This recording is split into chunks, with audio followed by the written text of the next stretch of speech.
Hey Meadows family and friends, it's Pastor Andrew and Jesse. This is my oldest daughter, if you don't know. I blew it. So today is Tuesday, May 26th.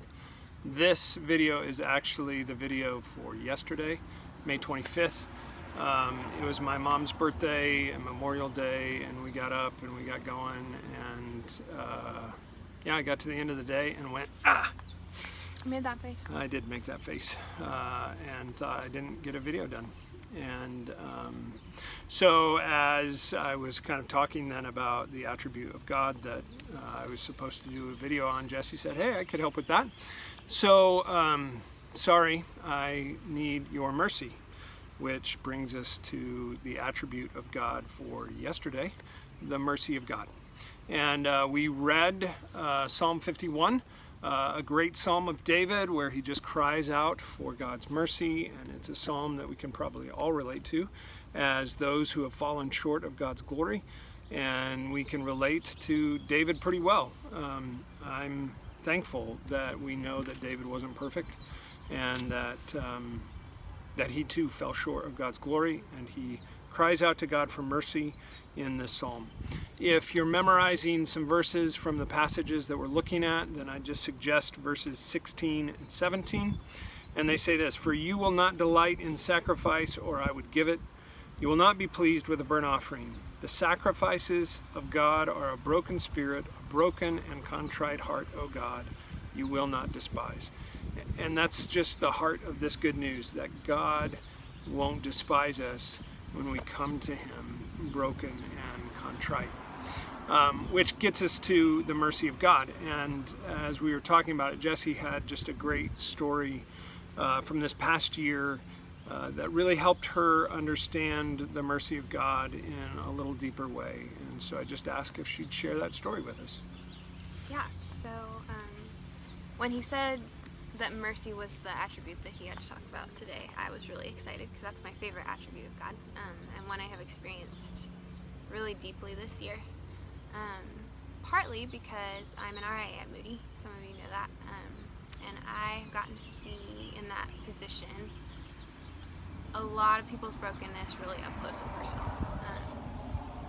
So a lot of the girls on my floor were struggling with various things, and I would see them at their worst pretty often. And there was one in particular who she was really struggling with a particular issue, and she had sought the Lord about it. She had accountability, she had prayer, she had been through counseling, and it just wasn't getting better. And it continued to just kind of be this thorn in her flesh, and she was talking to me about it one day. And I just remember feeling like, oh my gosh, I just want to regiment your entire life. I want to fix you. I want to make you a schedule and get you into counseling again, and put all these things in place so that you get better. And I just wanted her healing so badly, to the point that it almost like hurt. And I walked away from that conversation really feeling like, okay, what can I do? Like, I can't obviously take care of her whole life because I have other responsibilities, but what can I do to make her better? And I felt like the Lord said, Jesse, stop trying to fix her, because you can't. And I just gave you a glimpse of my heart for her, not so that you could fix her, but so that you can pray and invite me into that situation, because I feel that deeper than you ever could. I feel compassion for her, even in that dark place, deeper than you ever could. And I think that even exposed God's heart for me, in that if he feels that way, even a fraction of that way, or if I'm experiencing even a fraction of how he feels for my girls, then he must feel that infinitely for me. And so my dad found a really good quote on that he wanted to share. Yeah, the story just kind of brought to light Thomas Goodwin's definition. He uses a long definition, but one of the phrases that he uses is that God's mercy is when God takes our misery to heart. It's when God sees us in our plight, in our situation, in our sinfulness, in our despair, in our hopelessness, and he deeply feels the impact of that, the pain of that, the sorrow in that. He's moved by our misery, and he's moved to act, and he acts in ways that are wonderful and beautiful and redemptive, in ways that we don't deserve him to act. And yet he chooses to act in those ways towards us because he is merciful.